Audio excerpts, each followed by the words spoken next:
And we are back for the final college basketball best bets until March Madness. That obviously starts on Tuesday. We've got the final 5 conference championship games today in college basketball, meaning these are the 5 best bets. Now, full transparency, these are the only games we have to work with today. I will rank my confidence levels of each game at the end of the video. Obviously, we have timestamps in today's video again, because we got the setup for the last day here today in Vegas. But yeah, there's only 5 games. We have the Ivy League championship game, the SEC championship game, the A10 championship game, the American Athletic championship game, and the Big Ten championship game. So 5 teams will finally punch their ticket into the big dance, and we're going to get through all of that here today. But folks, before we get into the best bets, make sure to hit that subscribe button down below for some more daily college basketball best bets here on the channel. Tomorrow, there are no college basketball games, so we're not going to have a college basketball best bets for you tomorrow, but on Tuesday, we will, with both the first 4 starting, obviously the NCAA tournament, the NIT, I believe, is on Tuesday as well, along with the CIT. So there's actually a lot of college basketball, and if the first 4 games aren't best bets, I will go over them as well. I'm also considering predicting the entire bracket tomorrow. I don't know. I'm not 100% sure if I'm going to do that or not. If you want to see me do an entire bracket breakdown tomorrow, I can. So let me know in the comment section down below if that's what you want. We can replace the best bets video tomorrow with that. So just let me know. And also, again, we have our NBA predictions going up later today on the channel. We have our UFC London predictions coming up later today on Greedo Plays MMA at 5 p.m. So make sure to check that video out, along with our MLB The Show 25 series with the Sacramento Athletics. Okay, on to the first, and also subscribe, obviously, as well to Greedo Plays MMA and this channel. Okay, got that all out the way. Let's do it. First game of the day. We start at 9 o'clock or noon on the East Coast. Yale versus Cornell. Okay, Yale is a 5.5 point favorite. So we went over the Ivy League tournament yesterday. Didn't have the best bet with it, but it's a 14 bracket, obviously, right? Cornell is the 2 seed. They beat Dartmouth. Yale was the 1 seed, and they beat the number 4 seed Princeton. I personally thought Dartmouth was actually going to get Cornell, but credit to the Big Red, they ended up winning the basketball game. I think Yale wins this one, right? I mean, the Bulldogs have been the best team in the Ivy the entire season long. Yale's 13-1, 21-7 overall, but their only loss all year long was Harvard on the road in the Ivy League. When they played Cornell twice this season, they beat them the first time at Cornell by 15 points. The second time, a much more competitive game at Yale. The Bulldogs only won by 4. That's why the pick here is Cornell, I think, on the spread. I wouldn't bet money line. It's not, the confidence I had yesterday in underdogs like UC Irvine and Mount St. Mary's. Unfortunately, the Anteaters didn't end up winning, but shout out to the Mount. Big underdog cash for us yesterday. What, plus 130? No, plus 150, I think, plus 180. Cash for us, that was huge. I tried to hit on the plus 220 dog with Irvine. Unfortunately, they did not. But a 4-1 day yesterday is more than fine, obviously. I think 5.5 is all right here in Cornell. Again, I'll go over my rankings of how I like each of these games today. I'll straight up say it, this is not one of my highest games. I don't love Cornell in this spot, but I do think I'd rather take that over Yale to cover 5.5. Cornell, again, was very surprising yesterday. They beat Dartmouth, a game that, again, I didn't think they were going to win. They proved me wrong, winning that game by 16 points. I never really thought Cornell was a real threat in the Ivy this year, I'll be honest with you, because again, I always considered, all right, this is Yale's conference, and then I always liked Dartmouth this year, but again, obviously, Cornell just got Dartmouth out of there. Cornell's been led by Nazir Williams all year long. He's averaging 15 points a game. Cooper Noward averages 13.5 as well, and AK Okereke, or Karake probably, averages 13 a game as well this season. In their win over Dartmouth, Okereke with 25 points and 9 boards, again, leading them to victory. So second half, obviously, of a back-to-back slate for both these squads, with, of course, the Ivy only being a 4-team tourney, which is still odd, but I get it, I guess. Puts a lot of emphasis, obviously, on the regular season games. Yale is the superior basketball team. That's why I expect them to win. But, man, that game yesterday wasn't really all that impressive. They won it by 2. A low-scoring affair, kind of unlike Yale outing. I mean, the Bulldogs have been really able to run through teams this season in the Ivy League. They had beat Princeton twice already in the regular season. The second time they got Princeton, they beat them by, 27 points, and they only beat them by 2 yesterday in the neutral site at Rhode Island. I don't know. Wasn't that impressive. They get out there with a victory. Shout out to, again, Yale for getting things done, but I wouldn't have the utmost confidence about them winning this game. Sure, again, they've beat Cornell twice this season. That's why I expect them ultimately to do it again and punch their ticket into the NCAA tournament. But winning by more than 6 or more than 5, I wouldn't bank on it. Again, we don't have much flexibility today. We literally have 0 flexibility today, with there only being 5 games in college basketball. But this one I just don't like all that much. Again, you forced me on the pick. Give me the Cornell Big Red. John's been great all year long. Poulidauskas, probably butchered his name, but he's been great all year long, averaging 19 points a game. He's been excellent. Nick Townsend's been really good too at 15. Again, Yale's the better all-around team, but Take into account they took a week off, came back, barely got by that Princeton squad. I don't know. If they're playing Princeton that close, they should be playing Cornell fairly competitively as well. So I'm actually going to take the big red to cover the 5.5 points again. We will go through the full confidence levels at the end of the video. But in this spot, yes, early game, I'm taking the Cornell big red to cover the 5.5 points against the Yale Bulldogs. And I'll get into some bracketology at the end of the video as well, obviously with the first four and Final Four in. So we'll get into all that. Okay, next up to the SEC. Florida versus Tennessee. Florida right now looks like the best team in college basketball. They do, I'll be honest with you. Now, I think it would have been really interesting if we would have gotten Florida-Auburn in this tournament, but man, the way Florida put it on Alabama, I don't know if we're overhyping Florida right now just because of that victory, but my goodness, this team's on fire. They haven't lost since that spot in Athens against Georgia a couple weeks ago where they ended up losing that game by 5. But since that loss to the Bulldogs, a 19-point win over Texas A&M, a 5-point win on the road in Tuscaloosa, Alabama, a win over Ole Miss, a win over Mizzou in the tournament, and a win over Bama by 22 yesterday. They put up 104 points in Alabama. And yes, that's the way you beat Alabama. That's how Auburn did it, obviously, in Tuscaloosa early this year. You just have to find ways to outscore this team. But the way that Florida team did it yesterday with Walter Clayton dominating against Alabama with his 22 points, I mean, he's been on fire this entire tournament. This Florida team, man, has been really good this year. And really, they've just turned it on as of late. I don't know. Florida's a team right now where they don't look like a bad shout to win the entire thing. Now, again, I don't think we should put the most into this, obviously, because at the end of the day, all the top teams in the Southeastern Conference are going to make the tournament. Hell, the top 12 are making the tournament, right? Give or take. So Auburn's already in the tournament. Bama's already in the tournament. And now here we go. We just get Florida and Tennessee in the championship game, which I ultimately think is a really interesting matchup between these two teams because there was two very different games that were played this year in both Knoxville and in Florida. I mean, they're two very different games. The first one, obviously, Tennessee was undefeated. Going into Florida, they lost the game by 30 points. Tennessee put up 43 in that game, again, losing 73-43. The second time these two teams played, it was in Knoxville, and Tennessee ended up winning, and it was kind of just the opposite. And yeah, again, the margin wasn't as huge, but a 20-point win over the number 5 ranked Gators at the time was huge. Tennessee gets their get back, obviously, for the game that they lost their undefeated season on. Now, obviously, again, the Volunteers weren't going undefeated, but right, just two very different matchups. Now you just got to look at this game, who's playing the hotter basketball. Right, Tennessee's run in their last 3, they beat South Carolina, obviously, to close out the regular season. In the tournament, they beat Texas, and they beat Auburn. Again, very good victory over Auburn. Texas was on fire. They, stopped, obviously, with the Longhorns that got going. I believe the Longhorns are... ESPN's got them out? I don't know about that. I'm going to get into that. I will talk about the 12 teams they have in the bubble right now, or I guess all 16 teams that ESPN has in the bubble right now. I'm going to talk about that at the end of the video because I do think it's really interesting. And obviously, I got to give a shout to the Indiana Hoosiers, who we've been going on a roller coaster with all year long.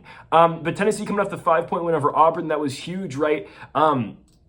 Surprising. I'll be honest, really surprising. I thought Auburn was going to win this entire thing, right? I mean, Zakai Ziegler with 20 points. Chesley Neer's obviously been really good all year long. He was great in the Texas game. I think Florida's better, though. Right? I mean, again, a 20-point win for Tennessee in Knoxville, a Gators victory by 30 points in Florida. What happens now when they play Nashville, Tennessee in a neutral site? We know both these teams are making the NCAA tournament. Does this matter for seeding? Yeah, it does. I mean, I think Tennessee's a 2 regardless. Even if they win this game, I still think Tennessee's a 2. I don't think they jump to a 1 because who do they replace as a 1 seed? Florida we know is going to be a 1, but Tennessee with this victory, do we jump them over Florida? I don't think. Maybe you can, but I don't think so. And then do you jump them over Houston? Well, no. So I don't think Tennessee can be a 1. So I think, again, both these teams already, their tournament seeds have been decided.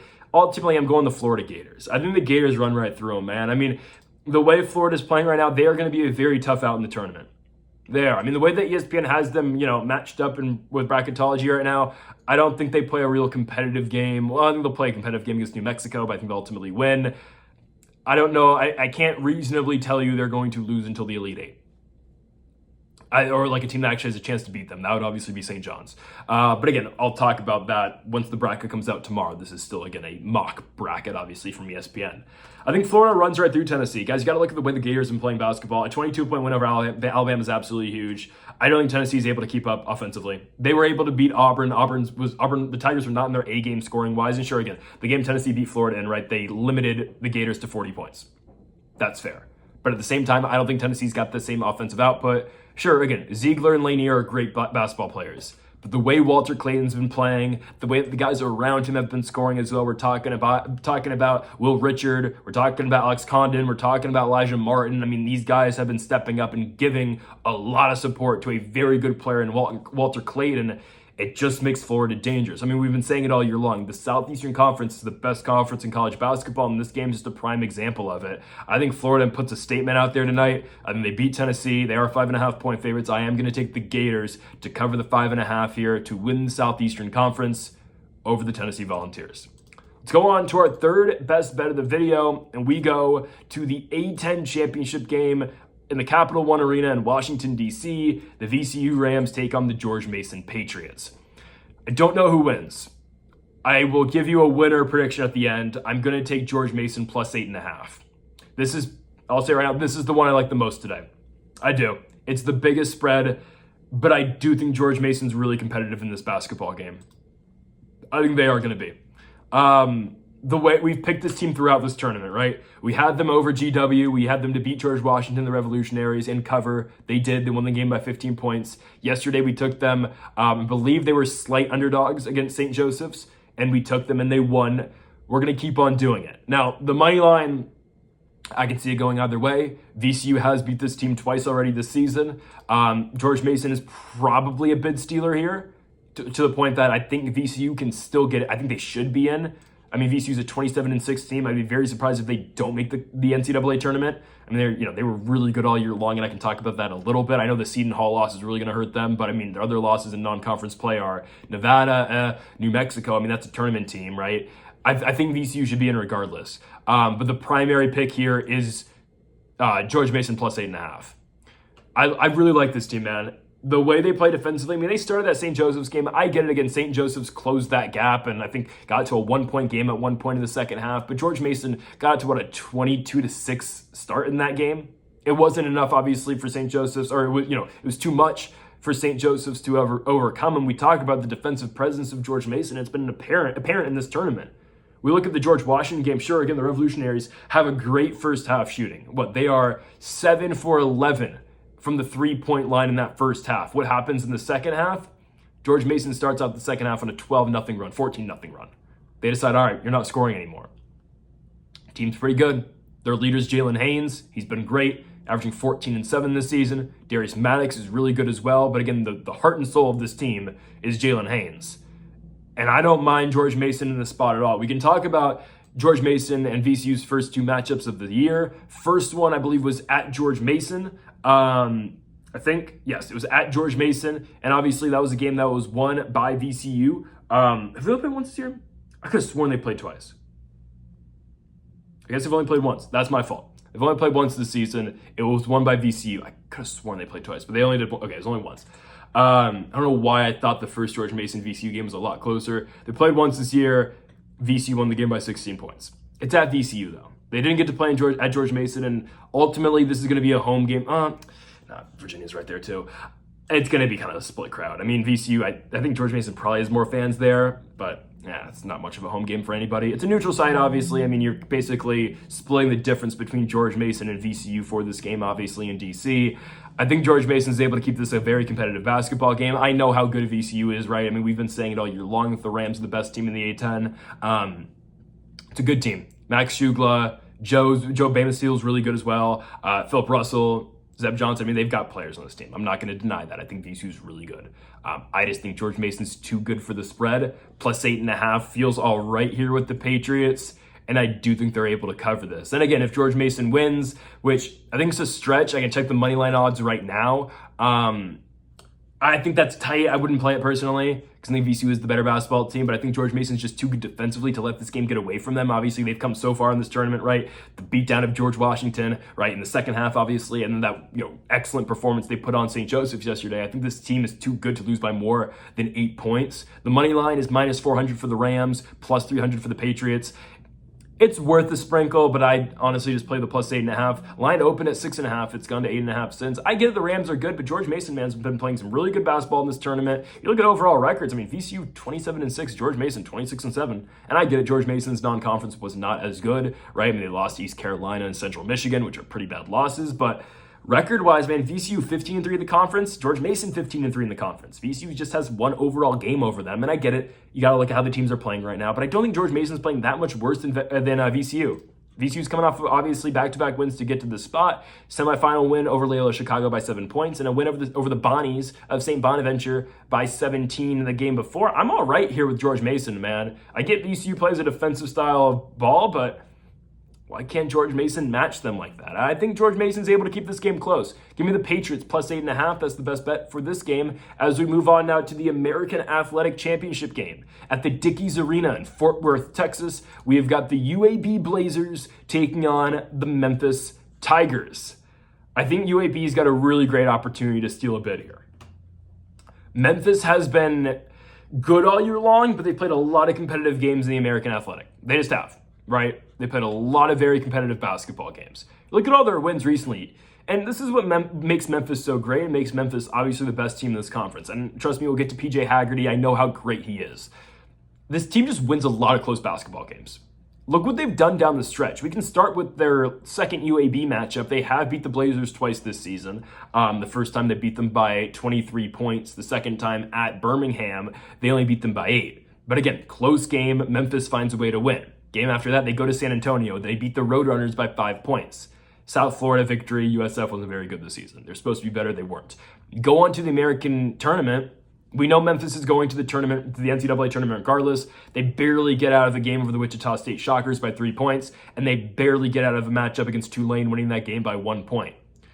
Now here you go. You're going against UAB, a team that I always thought was going to get to the spot. I said it at the beginning of the tourney. I thought it was going to be UAB versus Memphis in the conference championship game. And yes, I knew how good North Texas was, but I thought UAB again was better. And obviously what happened yesterday, the Blazers ended up winning that game by 10 points. We talked about how great PJ Haggerty is. Again, this is a guy who averages 22 points a game. He's the leading scorer for Memphis, one of the best scorers in all of the country. He's been superb all year long for the Memphis Tigers. We can talk about his greatness, but at the same time, you gotta recognize what's going on at UAB with Yaxel Lendenborg, who's been absolutely tremendous. He's their big. He averages 18 points and 11 boards a game on top of the 4 assists he averages as well. I mean, there's guys on this team. They have other scorers too. You look at Alejandro Vasquez, who averages 11.5, Christian Coleman averaging 11, and Jabari McGee, who averages 11 points a game too. I mean, they've got players on this Alabama-Birmingham squad. Not to say Memphis doesn't either, with Tyrese Hunter, with Dan Denija, with Colby Rogers, Nicholas Jourdain. I mean, there's players obviously in Memphis too.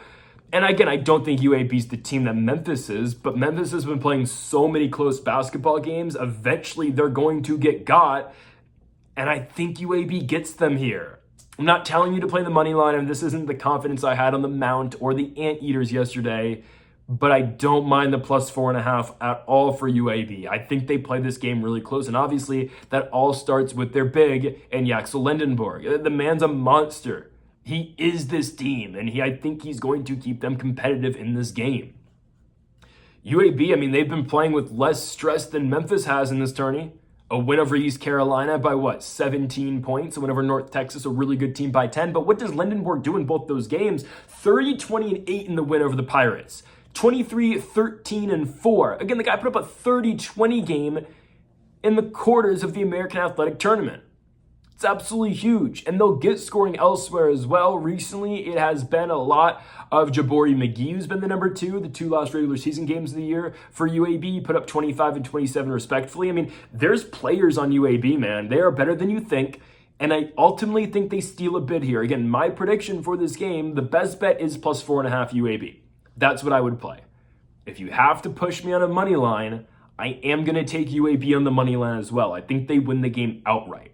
Memphis has played a lot of close games, and I think if they play a close game against UAB, I don't think they get out of another tight one like they've done in back-to-back games so far in the AAC tournament. You look at the money line odds, plus 170 for UAB, doesn't feel horrible. On the other side, obviously, the Tigers are minus 200. I like the Blazers to win this game outright, but the best bet officially is plus 4.5 for UAB.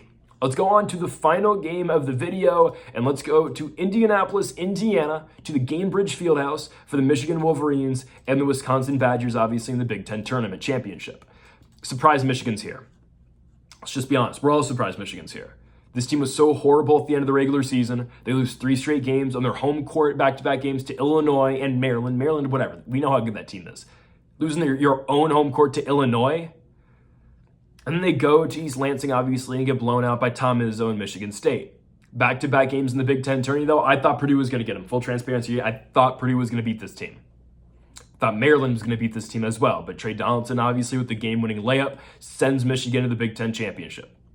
Okay. I'm surprised. I just am. I don't think they were going to be in the spot. At the same time, I don't think they're better than Wisconsin. I've been on the record saying Wisconsin's a team that hasn't moved me all year long. I just think they're just another Big Ten squad. I think they're good, but I don't think they're a team that's going to make a run to win the NCAA championship, obviously. I think they're potentially like a Sweet 16, Elite 8 team at best. They've proved it, though, in this tourney that they're good.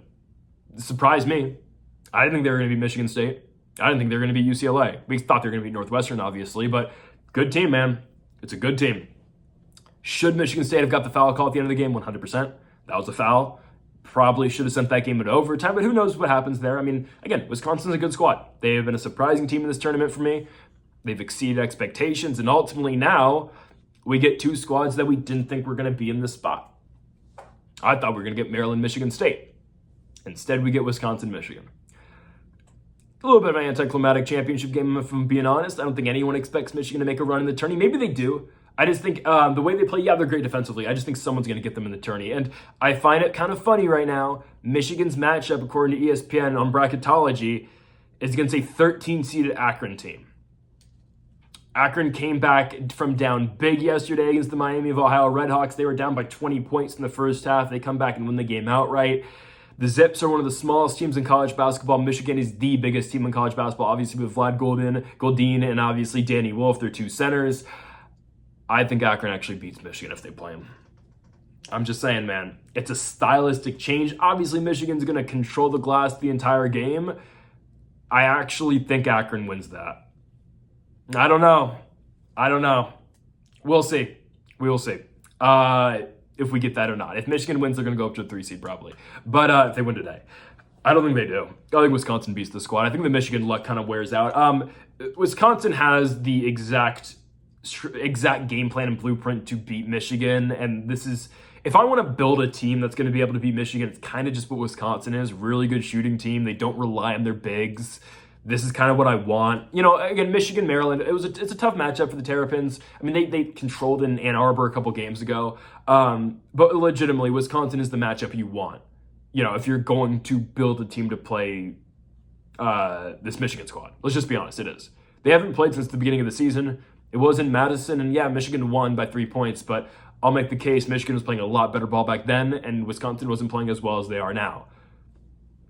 Again, I want a team that doesn't rely on their bigs. So again, Stephen Crowell, Nolan Winter, I mean, those are the bigs, obviously, for Wisconsin. We don't rely on, the Badgers don't rely on those guys. Yeah, they score, but they're not the main options, obviously. It's not like a Derek Queen of Maryland. I get it, Queen's a good defensive player in his own right as well, but it's not like, again, he's the guy, obviously, because it's John Tunge and it's John Blackwell as well. I mean, both those guards average 19 and 15 and a half, respectively. I mean, Max Klesmit, obviously, the point, he can score too, but obviously more of just a passer and, just an all-around facilitator. I think, again, it's a team that can beat Michigan. Very, very much. They're just going to outshoot this team all game long. And obviously the bigs as well. I mean, Stephen Crowell's a stretch. This team can play 5 out the entire night and make Michigan obviously guard him on the perimeter, which is how you're going to want to play this Michigan team. So I think, again, Wisconsin's well-equipped to win this basketball game, and they should do it. I'm taking the Badgers to win the basketball game and cover the points as well. They're 3.5-point favorites. I like it. I'm taking Wisconsin to cover. Again, Michigan, I think they can win a lot down low, but I do worry a lot about this team's ability to score. I get it, they're going to shut you down defensively, but their ability to score, yes, again, Vlad Goldin averages 16.5, Wolf with 13, Trey Donaldson, probably their best pure scorer, and Goldin. But, Trey Donaldson, actually I wouldn't call Trey Donaldson their best pure scorer, but Donaldson obviously with 12 points a game as well. I just don't rely on that. I wouldn't rely on that, man. I wouldn't rely on it in the NCAA tournament too. Yeah, they made a run here. I just think Akron outpaces them, man. I hope we get that matchup because I will lay Akron moneyline in that game. We're going to play the spread, obviously, too, but that's going to be my number one upset pick in the tourney. I think Akron beats Michigan. I really hope it happens. For now, though, give me with the Wisconsin Badgers to cover the 3.5 points and beat Michigan outright. Real quick, before we wrap up the video, let's look at the 16 teams in the bubble, right? ESPN has the last 4 byes, currently Oklahoma, Arkansas, West Virginia, Utah State. I did see a video, I don't remember who it was by on TikTok. I did see a video saying that there's a chance Utah State could completely miss the tournament. I could see it. I don't think they're going to. They could make them play in the first 4. I think Utah State's fine. I think they are, personally. The last 4 in are Vandy, San Diego State, Xavier, Indiana. Shout out to the Hoosiers, man. I hope the Hoosiers are in. I don't know if the Hoosiers are in. If they just need to beat Oregon. If they could have won one of the Oregon games, they'd be in right now. They didn't. So with me predicting UAB to steal a bid, what happens now? Indiana's likely out. I'm going to make the case right now. I think Indiana should get in over San Diego State. I think they should. San Diego State's best win is Houston. I understand that, and they will win over UC San Diego too. Their losses, though, UNLV twice, Utah State twice, Colorado State twice, or just once, but Boise State, I don't know. I think Indiana has I think they're better than San Diego State. I wouldn't argue, again, I wouldn't be too upset if the Aztecs got in over the Hoosiers. And you look at Xavier, 21-11 team. Again, the bubble's horrible, but I think Xavier's win streak put them in. I think it did. I do look back at the Cincinnati loss non-conference, the TCU loss non-conference. I don't know. I also think Indiana gets in over Xavier too. So then is it San Diego State or is it Xavier? When you look at it, I think it is San Diego State. So I think San Diego State gets in. So the way I have the bubble right now, and I'll get to the first 4 out. I'll make the case why I don't think anybody in the first 4 out should get in. Maybe Texas. But then you got to look at their whole resume and just say, are they a tournament team? I don't know. 19-15, is that team getting in the tourney? But anyways, I have the last 4 in right now, again, with VCU getting pushed into an at-large spot. Not VCU, sorry. Memphis getting pushed into an at-large spot and UAB in the tournament. Then you look at the last 4 in now being somebody's got to go. I think it's going to be Utah. Yeah, I guess Utah. I wouldn't mind West Virginia getting bumped into this, honestly. I'd rather West Virginia and Utah State in the first 4. This might be a hot take. I think West Virginia should get bumped. I think they should be in the tournament, but man, you lose to Colorado in the first round? Yeah, okay. The first 4 will be West Virginia versus Vanderbilt and San Diego State versus Indiana. I think Indiana's the final team in. I think they still get in. Leaving the first 4 out to now be Xavier.